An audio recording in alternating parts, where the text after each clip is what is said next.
How to turn off notifications in Bigo Live. In this video, I'm going to show you how you can turn it off. First of all, open the application.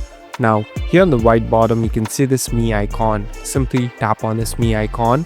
Now, here on the right top, tap on Settings. Now, we're in this Settings interface. So, this is the place where you can customize and make different changes. So, here, there's the section called Notifications. Simply tap on Notifications.